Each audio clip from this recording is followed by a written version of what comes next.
Okay. I guess this could serve as my channel's introductory video. But I don't know if I'll set it up as that, but yeah, I'm gonna make this video as basically an introduction to the channel, and kind of what I'm doing as far as languages that I'm studying or somewhat studying at least, and related more to the channel of what YouTube projects uh I have started or just ideas that, yeah, hopefully turn into actual projects. Okay, so let's start with the languages and like what I'm doing. I am first number one is Japanese. My goal is to learn how to speak Japanese. I've tried in the past to teach myself Japanese with very little success. And yeah, so it's a common story. You take up a language, you learn a little bit, you make a little bit of headway, and then you stop, and then you start again like 6 months later, and you got to start all over basically. And so that's what happened to me throughout many years of, and I've come to the conclusion that not only do I need a new approach, or I just need to be more serious and more consistent, obviously, but I'm going to try a new method of learning Japanese, and it's one that I'm trying to implement, trying to like develop and then apply and then use it and see if it really works. Right now, I'm in the early stages and seems to be working, but it's too early to tell because I have no real progress to boast about. I mean, I have some progress, but not enough to boast about. Okay. Anyway, so let me show you what kind of resources I have and what I'm doing here. I started with the Japanese sentence structure patterns. Yes, it's a clunky name. I didn't choose it. By Yoshikawa. I have this on Kindle. It's just Japanese sentence patterns, and that is my focus right now, is learning to identify Japanese sentence patterns, specifically the verb system and the particles. Japanese is probably as far as I know, the language that's most reliant for its meaning on its particles, and its most complicated grammar is its verb system. But other than that, Japanese is remarkably simple. Remarkably, yeah, it's not like English, Spanish, Russian, Estonian, Hindi. All these other languages are like a million times more complex than Japanese grammatically. Uh, but where Japanese does pose a serious problem, at least in my experience, is their verb system.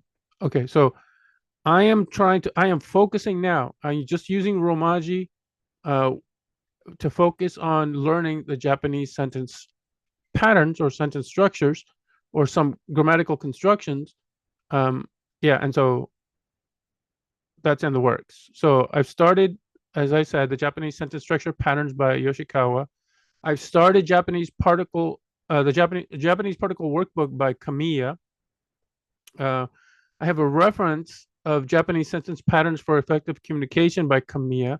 I also have another book on sentence patterns, but I figure that's enough. I have a reference, The Handbook of Japanese Verbs by Kamiya. These are Kodansha books, the publisher Kodansha, for the Kamiya books are, at least I think. I have a reference, 600 Basic Japanese Verbs by the Hito Japanese Center.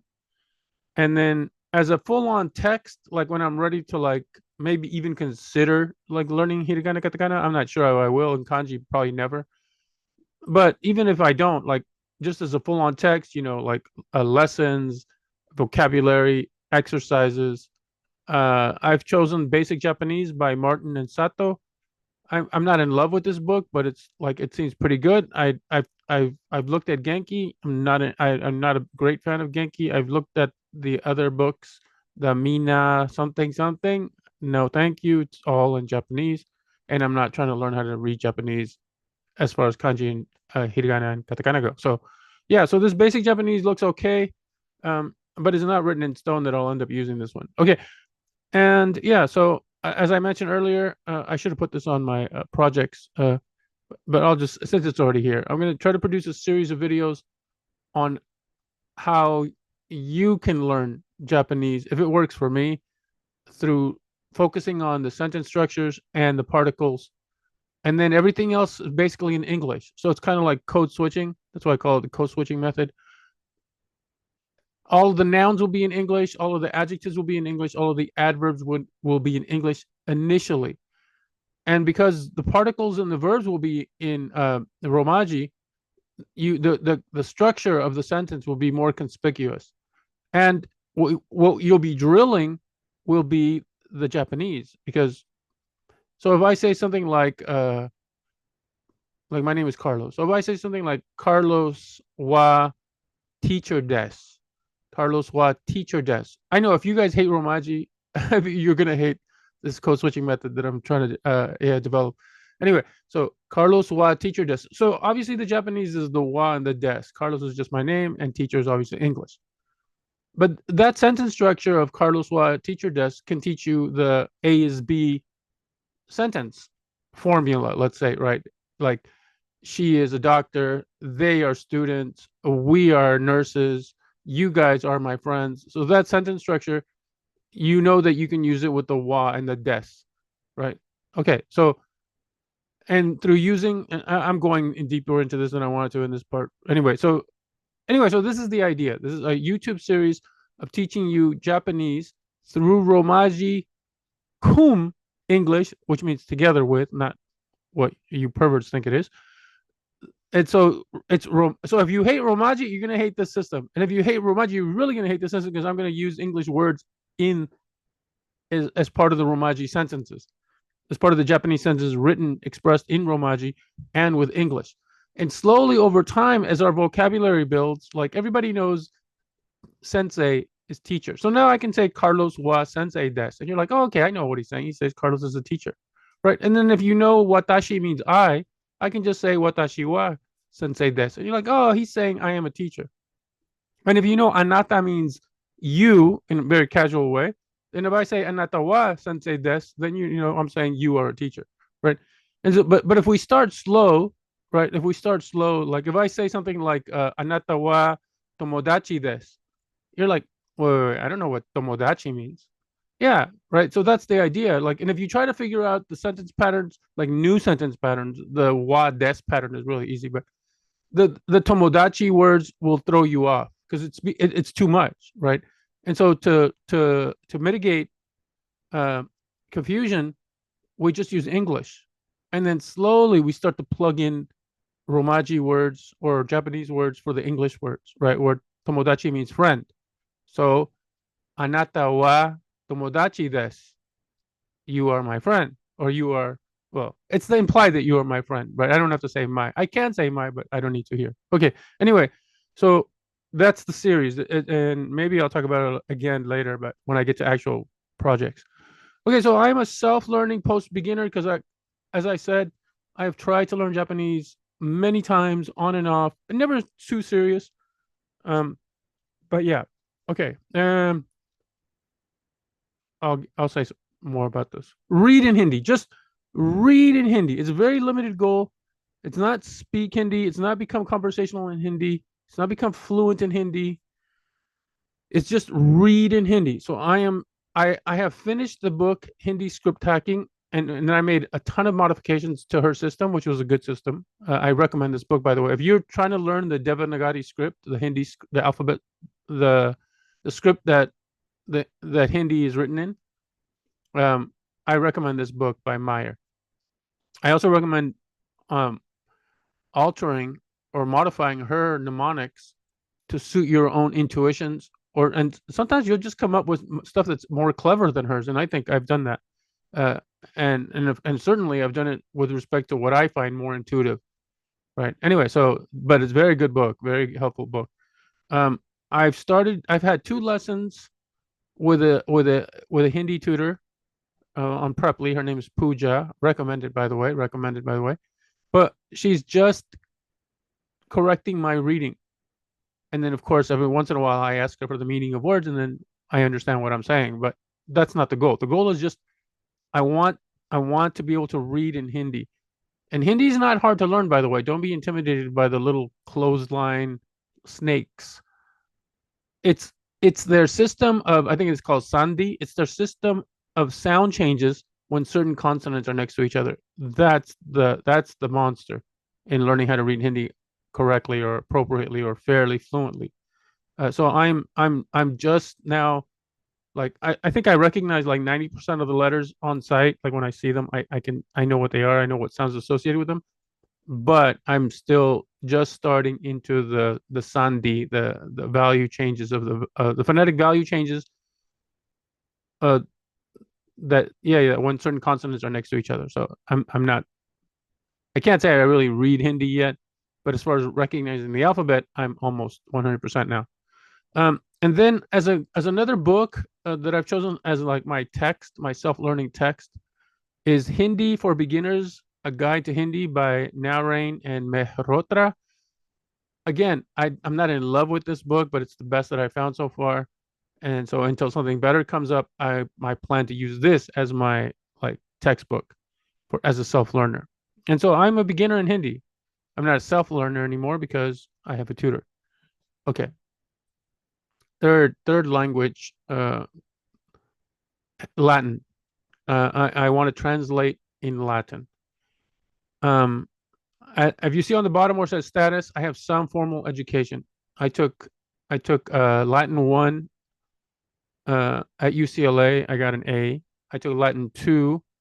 I got an A, and I was halfway through Latin 3 when I fell way too behind. I was getting an A. I was getting A's on my quizzes and stuff, and so I dropped the class. So I think ultimately I finished maybe Wheelock's uh and not I didn't finish the book, but we got to like chapter 32 at the point where I dropped off. So I think I learned chapters 1 through 30 very well, like very well. Like you have to know it very well if you're going to get A's on the quizzes and tests. So, but that was like 25 years ago. So you can imagine how much I've lost. And so this Wheelock's Latin, I'm using the 7th edition now. I learned from the 6th edition. I recommend, if you're a self-learner, the 3rd or 4th editions. The 3rd and 4th editions don't have all the, what to me is the cultural clutter, which I call the tidbits about some women or slaves or whatever. Like I don't care, the graffiti on the walls, and like I don't care. Just give me the language. Just give me the language, and I don't need all that other stuff to motivate me. Anyway, so Wheelock's edition, 3rd edition, and 4th edition, highly recommended. But the reason I'm choosing the 7th edition is because it's the latest edition. Latest edition. And the reason I'm choosing Wheelock is because it's the most popularly used book, at least that I know of here in California, for Latin students in classes. So if I'm going to make a video, which I haven't, I'm thinking about making uh, a series on Latin, explaining the grammar, uh, up until at least maybe like chapters, like halfway through Wheelock, like maybe chapter 20 or chapter 22. I thought was a good cutoff. I thought I'd use Wheelock. Now, if I wasn't thinking of making a video series on teaching Latin online, I would probably use Jenny's Latin or Henley's Latin. Those are both 4-book series, and they're both very good. And I think better for self-learners than Wheelock's. But since I have some formal education and I am very good at grammar, I'm very good at teaching myself grammar of other languages. Like this is not a stumbling block for me. Anyway, so a part of Wheelock's, usually when you take a course, you also do the 38 Latin Stories by Groton and May, and they wrote their book 38 Latin Stories to accompany Wheelock. So when they write a story, let's say it's story chapter 4, the vocabulary for Wheelock's 1 through 4 is used, and usually nothing more. Sometimes something more, but they give it to you. So anyway, so it accompanies it. And I have the answer key for both of these books. I have the answer key for Wheelock's Latin, and I have the answer key for the 38 Latin Stories. Um, yeah, because I want to make sure that what I give you guys is correct mojo, right? It's one thing for me. I'm gonna work through the problems. I'm gonna work through the translations. It's not like, okay, like I'm gonna take a sentence and then I'm gonna check Wheelock's answer key and then give you this. No, I'm gonna have to explain the grammar. So if I can explain the grammar, you would like that's essentially me being able to do the translation. Now, whether I can do the translation only after seeing the answer is a different story, but who cares? To you, it makes no difference. I can explain the grammar, I can walk you through the grammar, and I can show you the way you can arrive at a good translation of the Latin. Okay, so yeah, so that's in the works, and I'm reviewing my Latin, and then I intend to progress beyond where I stopped like 25 years ago. So wish me luck. Number 4, as you can see on the bottom already, speak and read in Bulgarian or just speak and read Bulgarian. Um, this one, I wasn't sure whether I should put this on the upcoming projects, upcoming languages list, of which I have 2 more languages on here, or just like because I did start like I mean I'm 1 chapter into colloquial Bulgarian. By the way, highly recommended this, but the colloquial series has like many like editions, and some of the editions are by different authors. If you're going to pick up if you're going to pick up a book on Bulgarian and you decide like to pick up a colloquial Bulgarian one, and I recommend it, it's by these authors. The Hogue or Hague or Hagi, I don't know, and Tisheva one. I have it on Kindle, unfortunately. The hard copies I can't find for anything used for less than $40. I'm not about to shell out $40 when I have a Kindle version. Okay, so this is the book. I've already gone through the first chapter, but I'm not committed yet to like full on consistently studying Bulgarian. But yeah, at the very least, it's upcoming. Like within 6 months, I will start with Bulgarian if I don't continue. Okay. And I was pretty serious at one point, but then I had like second thoughts. I bought a 6 month subscription to UTalk app. Now I didn't buy it solely for Bulgarian because this UTalk app has a ton of languages that are not usually covered in other apps, like even like Duolingo or Memrise or Speakly or like and yeah, I've seen a ton of other apps, and UTalk has a bunch of languages. Like if you haven't been able to find your language of interest on these other platforms, I check out UTalk. This is not an advertisement. I get nothing from anybody. Okay, so I bought a 6 month subscription. Yeah, because I hate apps. I honestly, I've tried so many and I've dropped them all within a month. Every single one: Duolingo, Memrise, Speakly, Closemaster, Link Q, all of them, all of them. I hate all of them. Um, but I thought, yeah, I'd give it a shot. I have this one subscription and it covers all the languages I want, or most of the languages I want. So why not? Okay. And then for pronunciation, like for all of these languages for pronunciation, I always use YouTube. Even for Hindi, which I have a tutor now, I still use YouTube. Like yeah, so YouTube is a great resource. You can also buy, I think, like a Udemy, Udemy, like U Academy University, online. They have regular sales. Don't ever buy full price for a Udemy course. Some of them don't go on sale, for most of them do.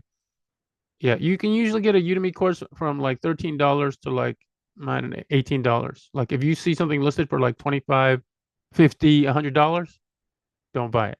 Wait. Just wait for the sale. They come around like once or twice a month. So it's not a long wait. Okay, so for Bulgarian, I've never had a course, I've never had a tutor, and yeah, I will be a self-learner. I'm a self-learner now because I'm like 1 chapter into this book, but I'm still on the fence as to whether I will continue or whether I will delay it. I think the smart thing is to delay it because I'm already overextended, I think. So okay, now officially, next page on the horizon, upcoming languages that I intend to like, yeah, study in some form or another, and like I have my goals to read Russian and learn vocabulary. To read Russian and learn vocabulary. Um, and I've become not a convert, but I've become interested in a different way of approaching languages, and that's through a heavy dose of reading aloud, by the way, but reading. That is my method for Hindi, as you saw. I'm just learning how to read Hindi. That is my method for Japanese, and I think I'm going to apply that to Russian, where like I'm just going to read. Now the Bulgarian, I intend to try to learn the normal way, speaking a little bit, reading a little bit, listening a lot of bit. Does that make sense? Okay. All right. So read Russian. Now, the book I found that I like is The Russian Speech Patterns, a workout program for your fluency in the Russian language. Now, I don't think it's going to make me fluent, but it has a bunch of sentences, and the sentences repeat. So it's like the book is like it's into different sentence patterns. So you get like three sentences. Okay, let's call it. I forget what he calls it. I think he calls it a block. So you get a block of sentences, which is three sentences, um, and and they're related. So the first sentence might be, "She likes pizza," and the second sentence would be like, "My brother likes hamburgers," and the third sentence might be like, uh, "We like borscht." And so obviously a lot of the grammar, a lot of the vocabulary is repeated, but there's some minor changes. And so you're learning a lot of the grammar because it's repeated, and it's not too monotonous because there are some vocabulary changes, some noun changes and things like that. And then you keep doing that, and then you go to the next block, and there's three more sentences that are related, and so on, and they kind of build in complexity. And this book is like, this is a long book. It's like, I think it's like 700 pages long, so there's a ton of reading. But for me, it's one, I get the repetition. Two, it's not tedious like Anki. To me, I can't do Anki. Like just flashcard stuff. Like no, I drop that. Like I dropped that so fast. And then so this one, at least you're getting sentences. You're getting sentences in context, kind of, because they're just basically standalone sentences, but they're related to the other sentences around them, or at least in the same block. So it's not completely isolated. And you're getting a lot of the repetition. So it's not like you're jumping around and saying one thing and then completely different thing grammatically. And you're like, how are you going to learn that? Like, yeah. So this is the book that I'm using, that I will use start with. And then I also have a book, First Russian Reader by Semyonov, um, which is, yeah, I looked at it already. Even the first story, I cannot make sense of. It's just too much. Like, so really a beginner in Russian. Like, I know some phrases like, uh, "Здравствуйте", "Хорошо", "Спасибо", "Как дела?", "Меня зовут Карлос". Uh, there's a whole bunch that I know that I'm forgetting. Uh, Добрый, добрый вечер. Добрый день, доброе утро. I think I'm getting confused between the Bulgarian and the Russian way of saying good morning, good afternoon, good evening. But anyway, okay, до свидания. Yeah, пока-пока. Okay, I can keep going with these non sequiturs. All right, so Russian. Yeah, so it's basically reading for now and picking vocabulary, and YouTube for pronunciation. I feel like my pronunciation is not bad, right? Like I'm not trying to like brag about it because I know it's not good, but like I think like здравствуйте. Yeah, I think that sounds not bad. Like anyway, so I'm satisfied with like the progress I'm making as far as my pronunciation, but I cannot make sentences, and my vocabulary is, yeah, I can't even read the first story in the first Russian reader. That's how basic my vocabulary is. Okay, and finally on the horizon is translate Sanskrit. I know it's still spoken language, and but minor by like very few people, but I don't care. I'm never going to speak Sanskrit with anybody. Let's be real. It's like doing that for Latin. Like, yeah, there are Latin speakers out there, but good luck finding them, right? And like, yeah. So now one of the reasons I chose Sanskrit is because Hindi script, or the Hindi alphabet is in the Devanagari script, and that is the most common script used to write Sanskrit. And of course, Sanskrit has epic poems, uh, and there's just a lot of history behind Sanskrit. And I think it's just like, I think I get some like uh, brownie points for learning how to read one of the oldest ass languages that we have. So yeah, Uh, but again, I'm not committed yet. It's just on the horizon. It's of interest to me about what I did. What another thing that motivated me to put it on the list is this book here that's on here, Introduction to Sanskrit. Excellent, by Egenis. I'm assuming that's how I pronounce his name. I have book one, part one. I have part two. And then I also have Sanskrit by Colson, which was recommended by on YouTube by some Sanskrit scholar. But this to me looks more like a reference book. This is not a textbook. I would not use this as my textbook. I would rather use the Cambridge Introduction to Sanskrit, which I like, but I don't like it as much as I like this Introduction to Sanskrit by Egenis. Um, anyway, and there's some other excellent books that like once your Sanskrit gets to an intermediate level, like there's a whole bunch of good resources for you. But yeah, that's still too far away for me to even like look up those books. I mean, to put them on my list at least. Like I know what they are, but anyway, so that's it. Those are my language learning projects and works that are on the horizon or interests that I have. Okay, now let's go to my projects, my language projects for my channel here. This channel. I have a philosophy channel, by the way, but I have no interest in studying Indian philosophy, which is a shame. Anyway, so it's a shame that I don't have that interest because I think there's a lot there to like mine. Okay, YouTube projects and project ideas. First, as I mentioned, a series on learning Japanese through Romaji and English, which I'm calling it's my personal code switching method that I'm developing and that I'm already kind of like using. And to get a grasp of sentence structures, particularly the verb and particles. I won't say any more. I already said enough. Two, a series on learning Latin. Like I said, using Wheelock's Latin and 38 Latin stories as a guide and reference. I've said enough. Three, a series. If you've seen any of my other videos, I have this 30 alphabets project going. It's like throughout my life, I've taken an interest at various points in several languages, various languages, many languages, let's say, and some of them had non-Latin script. So at one time, I could read Greek. At one time, I could read Korean. At one time, I could read Japanese, hiragana, katakana.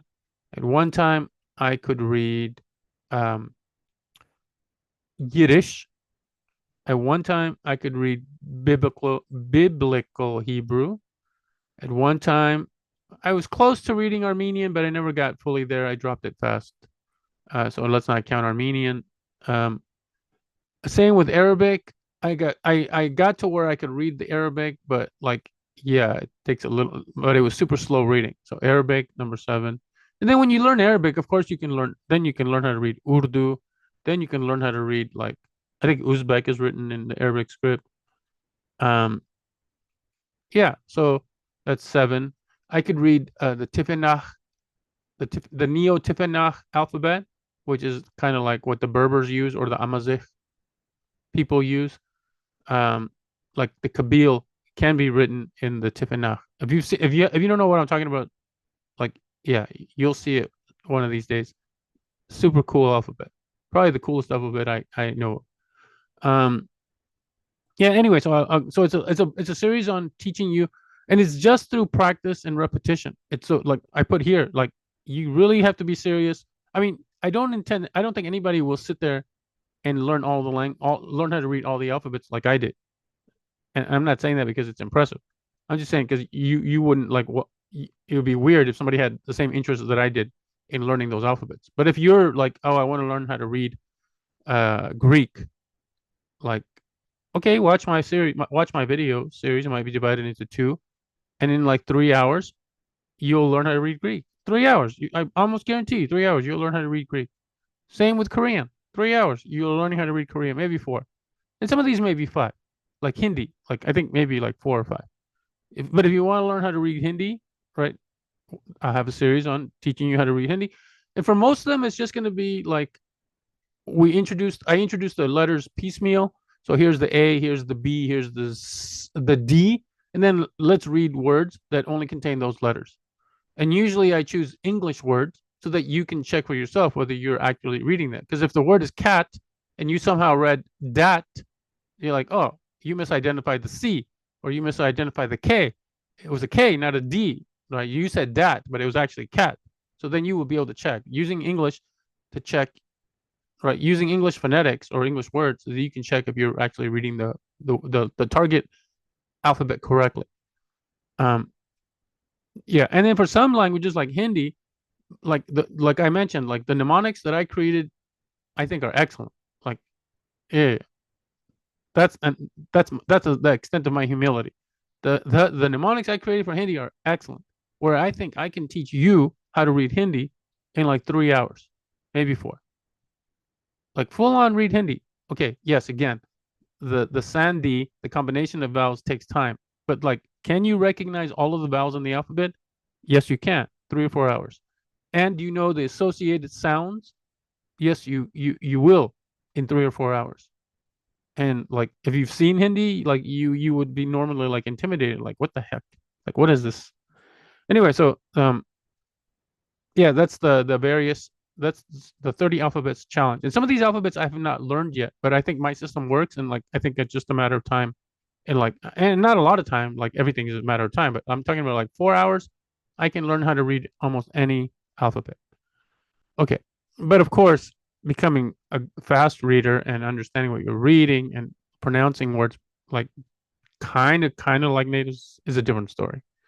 A series on my language gains. Now, since I am trying to learn how to read Japanese or how to speak Japanese, Russian, um, the Latin, no, um, the Bulgarian, maybe, um, and the what was the other one? Hindi. Yeah, I think like once a month, like I will just come on here and then speak off the cuff and show you like what vocabulary I know, what things I can say, and you can see, you can judge my pronunciation if you're a native speaker, probably for yourself. And then I can talk about what is working for me, what things have not worked for me, what I've stopped doing, what I've like started doing, things like that. Language gains, language gains. But again, I don't think my language gains, especially since I'm so spread out in my languages, I think once a month is about as frequent as I will make them. Okay. Now, a series, this is a language channel, a series on the English grammar for ESL students. So if you are new to English, if your first language or your dominant language is not English and you're trying to learn English, English is a second language, ESL. English. I've taught this formally. I've taught ESL. I taught it for maybe like I want to say like 10 years. I stopped enjoying I stopped enjoying teaching it, says the English teacher. Anyway, so yeah, I think but I'm not committed to this. This is just an idea. Um, but I think I can do a very good job of explaining English grammar. I do a very good job of explaining English grammar, especially to ESL students. And if you're not a if you're a native English speaker and you're like, I know English grammar, you probably cannot think of the questions and confusions that new students to the language have. Like, it took me years of teaching in the classroom and getting hit with certain questions like, oh, okay, I never thought of that question. I never thought of it like I never thought of an answer to this question because I never like question like never would have come to me just because like some things are just like native to me. So yeah, you can't think of these questions. Yeah, it took me a little while to like fully become a good ESL teacher. So yeah, my first few students looked at me like this idiot doesn't know what he's talking about, and they were kind of right. But I'm a quick learner and a quick study, so yeah, it didn't take me long to get the full speed on like how to teach ESL grammar well. And also, I am uh like I am what do I want to say? I've tutored the SAT, just the verbal sections, just the basically the reading comprehension section, the language, like the I don't know what they call it anymore. Is it the writing and language section? Basically the grammar section, but it's not just grammar, but the grammar section, the reading comprehension section, the same thing for the ACT. Uh, yeah, I've taught that for companies. Um, and again, I'm very good at teaching the grammar. I know my stuff. Like I'm like, and so it's you get a comprehensive uh you get comprehensive videos, and yeah, you'll know all there is to know to basically get a super high score on the grammar section. Um, okay, and finally, as this is my language channel and uh, bookshelf tours are popular, I don't do traditional bookshelf tours because, yeah, I can't seem to manage the camera and produce like videos very well, and I have nobody else to really do film me doing it, and I'm kind of like boring. I'm not like, yeah, as you can tell, like my tone is kind of monotone. I'm not really like animated speaker, but I have a ton of books, and like I watch people's books collections or bookshelf tours. So I generally just show you my books. Like here's this book. I have like here's I have this book. I might make a comment about it. I might recommend it. I might not, or I might just say this is it. This is one of the books I have and move on. Right. But people watch these because I know because I watch them. Anyway, and that's it. Okay, now last thing I'll say on this video, which I feel is already losing steam, I'm going to show you the languages that at one time or another I took an interest in learning, some with the goal of full on becoming fluent, some with the goal of just like, oh, let me learn a little bit about this language. Let me see their alphabet looks interesting. Let me or the people seem interesting. Let me study a little bit about their language. Let me learn their greetings. Hello, goodbye, good morning, thank you. What's your name? Blah blah blah. Right? Just basic stuff. So here we go. I'll show you. This will be quick. I'm not gonna. There's no sense. There's nothing here to like speak too much about. So for the Indo-European family, Hindi, as I'm trying to learn it, Urdu. I could one time read the Urdu, the script, the Arabic script for Urdu. Bengali. I have books on all of these. Sanskrit, Punjabi. Punjabi, I just have one resource, but I have it. Iranian, from the Iranian branch, Pashto, and Persian, sometimes known as Farsi. Hubi. Okay, Slavic branch. I could put a like. No, sorry, I was gonna say I can put a whole bunch of languages on here, but no, these are the ones that I have books for. So, but I love a lot of languages from the Slavic branch. Russian, Bulgarian, Croatian, which is basically Serbian, Bosnian, Macedonian, Czech, Slovene, as I prefer, and then as the losers say, Slovenia. The Romance branch, Latin, Portuguese, Spanish, which I speak, French, Italian, Romanian, and Ladino, which is the Judeo-Spanish, basically the Spanish Yiddish. Um, Germanic branch, German, English, of course, my primary language, Swedish, sorry, Swedes. The Doric, which is a Scots dialect, which to me sounds like it doesn't sound hilarious like you people speak a funny language. It sounds the image, the thought of me speaking that language seems to me hilarious. Like this old Hispanic dude is speaking in the Doric. Anyway, I have good books for that. I have a good book for that, by the way. Scottish Gaelic. I have excellent books for Scottish Gaelic. So I have a 4-book series for Scottish Gaelic and a good online resource too. Uh, yeah. I already forgot even the greeting in Scottish Gaelic. Anyway, Baltic branch, Lithuanian. I think I have one online book on Lithuanian. This was just a minor interest. Like I saw a cute Lithuanian girl, and I'm like, I wonder what her language I was like. And then I picked up a book, and then that was it. That's the extent of it. It's like a 1 week interest.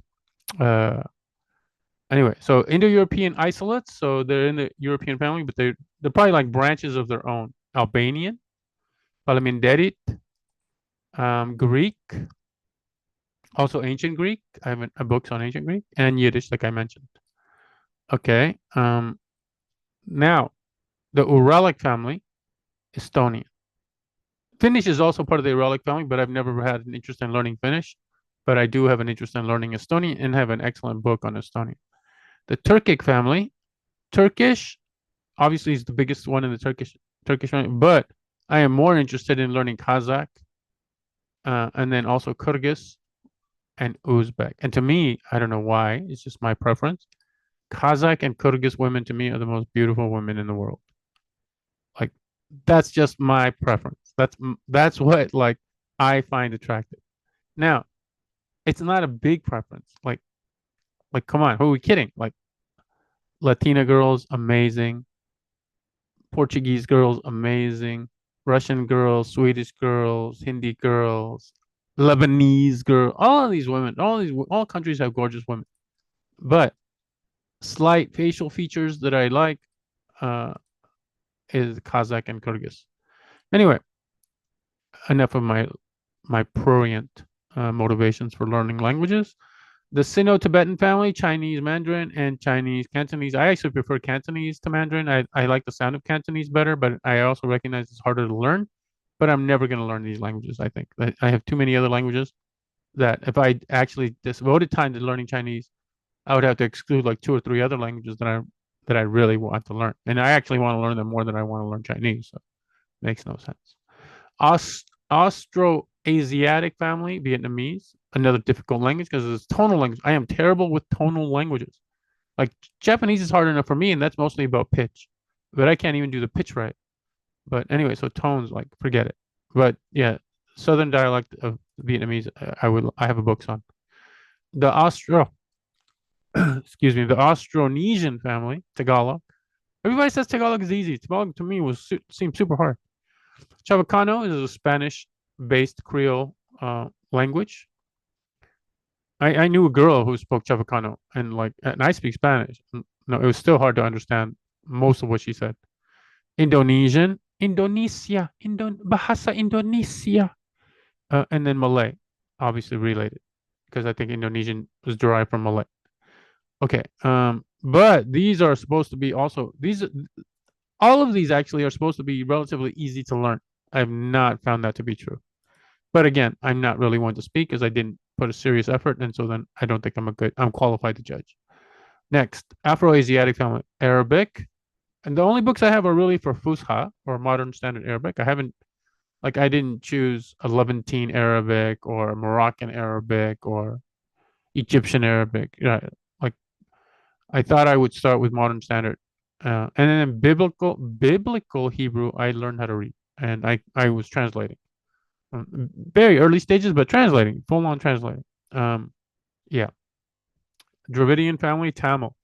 I think Tamil is the oldest living language, like that people still actively use. I know Sanskrit is spoken by some people in Latin, but I think Latin is not older than I mean than Tamil anyway. Tamil, Varnakam, Varnakam.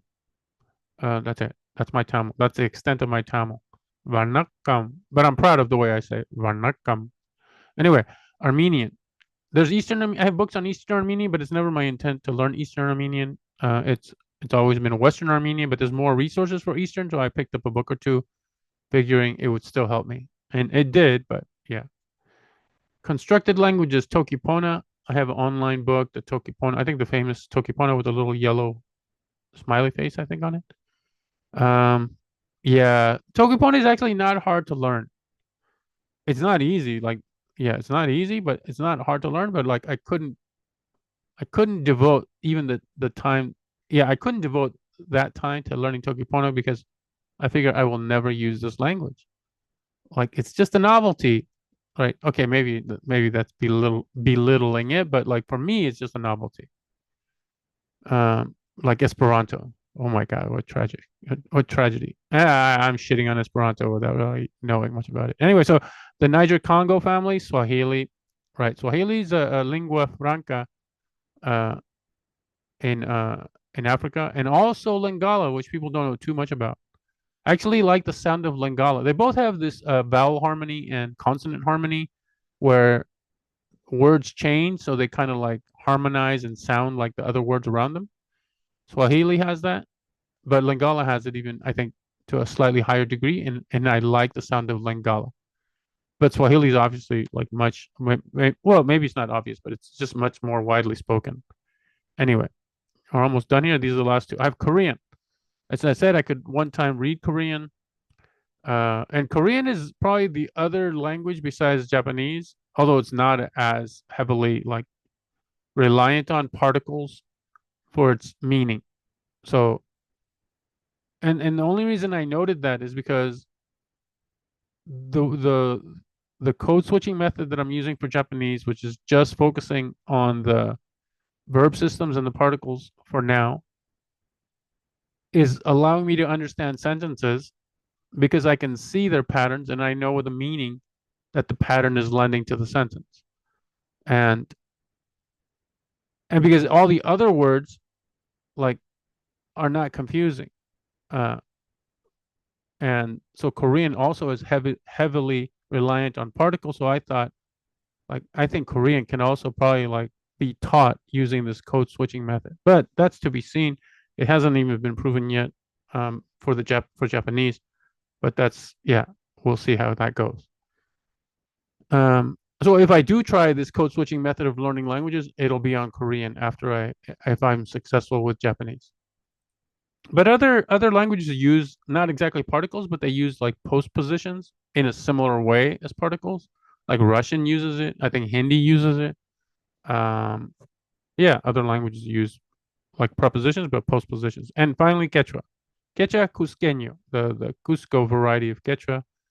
Uh, yeah, so I'm Peruvian.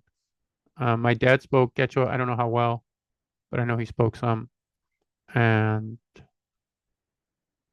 yeah, uh, I think that's basically the interest. Like I'm Peruvian, part of my like heritage. I don't know if that's correct. Anyway, so those are the books, and so I have books now. Some of these like Quechua or like Korean. Korean, I have maybe like 3 books on Korean. Lingala, I have maybe like two books on Lingala. Like Swedish, I have 1 book on Swedish. Lithuanian, if I have 1 book, I have that's all I have, and it's on my Kindle. But Japanese, no exaggeration, I have at least 30 to 40 books for Japanese. Latin, at least 30 to 40 books for Latin. Russian, at least 20 books on Russian. So yeah, it's a mix. Tokipona, I only have that 1 Tokipona book. Okay, that's it. Those are the projects. I'm hoping that people will find some of these projects useful. And if you speak any of these languages like Japanese or Hindi or Bulgarian or Russian uh, fluently, then yeah, any criticism, comments are welcomed. I have very thick skin. Nothing you can say is going to offend me or make me ball up and cry in the corner. Um, and usually I just take things in a constructive way. Now, of course, this is the internet. Of course, people are going to hate. Of course, people are going to troll. Of course, people are going to be asswipes. I have no problem with any of that. It doesn't faze me. Like, I don't care. The only thing is if you're like littering the comment section with just nonsense or like just like foul language for the sake of foul language, then that I will delete. But anything short of that, it stays. You're like, oh my God, your Russian is shit. Suka. Like, I don't care. Thank you. Thank you. Thank you for your criticism. I will try to improve my Russian. Right. So yeah. Um and you viewed my video, so I appreciate it. And you left a comment, so I really appreciate it, right? Okay. I'm rambling. That's it. До свидания. Uh Прощендиете. Прощендиете. Прощендиete is hello, not goodbye. What is goodbye in Albanian? I think they can say ciao. Anyway, I'm gonna say ciao. All right, see you guys. I gotta click twice. Once and booyah.